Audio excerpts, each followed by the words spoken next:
TBN View, the Sunita prediction Storms West Bengal wasn't just luck, it was a result of deep diving into factors that others overlooked. The 128-seat breakthrough. Sunita Goyal identified early on that the momentum in the first 128 seats would co-creating an effect. While others feared the terror state narrative, TBN highlighted how the combination of Modi's election management and the iron-clad secured voter. Predicting a range of 201, 210 and landing at 207 is a rare feat in Indian psephology. It showcases a granular understanding of booth-level dynamics. The TBN view has been vindicated. When we predicted 201 to 10 seats, critics called it ambitious. Today, the voters of Bengal have called it reality. Today, as the ultra-pro-max Hindus grow credit for a victory they once doubted, the record stands clear.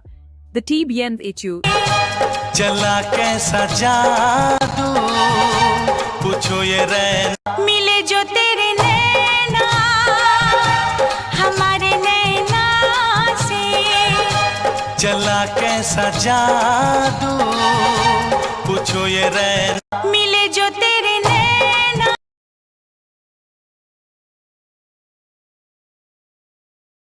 Look at these voting machines.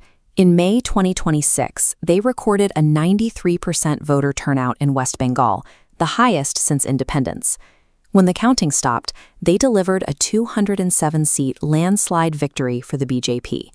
That exact outcome was predicted months earlier by TBN analyst Sunita Goyal and her AI trackers. While traditional market analysts hedged their bets around a 140-seat toss-up, Goyal's data confidently pointed past the 200 mark. This chart shows the stark difference in those projections. On the left, cautious regional estimates hovering around 130 seats. On the right, the aggressive AI projection hitting 210. The AI caught what humans missed. This voting pattern was a complete rewiring of West Bengal's political landscape. On paper, pulling over 90% of the electorate to the polls looks like a flawless triumph of democracy. On the ground, that identical statistic masks a highly volatile and dangerous reality. Data analysts look at this 93% turnout through a different lens. It signals a level of demographic mobilization that often precedes social instability. Everyone remembers the aftermath of the 2021 elections. The state fell into a brutal cycle of post-poll retaliatory violence, leaving a shadow that still hangs heavily over these new results. The warnings are already materializing. Reports are trickling in from districts like Kanakul of scuffles and direct threats aimed at those who came out to vote in this pro-change wave. With both sides mobilized at these levels and the memory of 2021 still fresh, the closing of the polls is marking the transition from an electoral battle to a physical one. This visualization breaks down the 93% average into two opposing pillars. Minority turnout hitting 97% signals a defensive voting strategy to protect the incumbent. Conversely, a surge past 90% in Hindu-dominated zones points to an aggressive ideological push for power. When different demographics turn out at these absolute margins, we lose sight of standard civic behavior. Voters use the ballot box for a tactical mobilization. Because both sides mobilized so heavily, the middle ground collapsed. 57 narrow swing seats that were decided by fewer than 3,000 votes in the last election became decisive casualties of this hyperpolarization. To understand how the state reached this boiling point, we must look at the silent variable of the election, the Special Intensive Revision, or SIR. During this revision process, the Election Commission performed a structural audit and deleted 90 lakh names from West Bengal's voter rolls. Cleaning the rolls removed millions of duplicate entries and ghost voters that historically enabled intimidation at the booth. For the first time, the silent voter saw a structural barrier to rigging fall away, creating the confidence needed to actually show up. Sunita Goyal's AI tracking models identified this exact deletion as the structural fuel.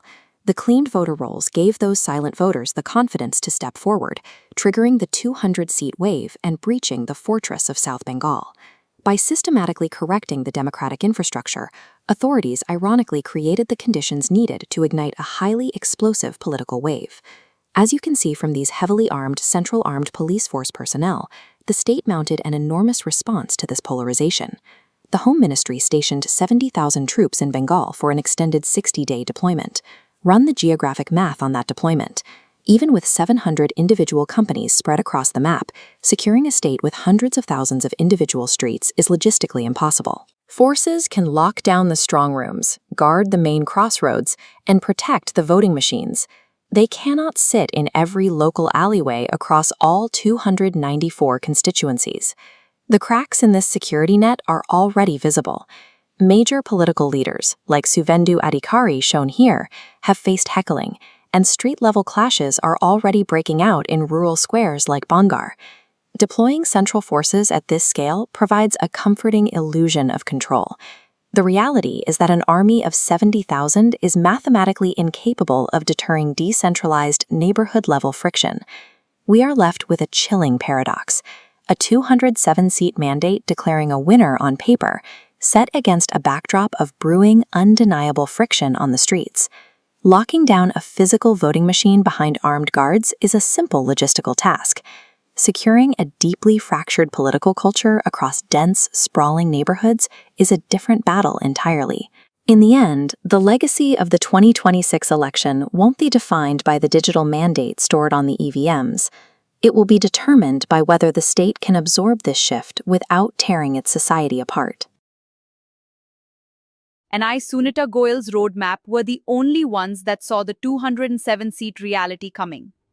For more fearless and accurate analysis, stay tuned to @socialmedia@BN with Sunita Goyal TBN View.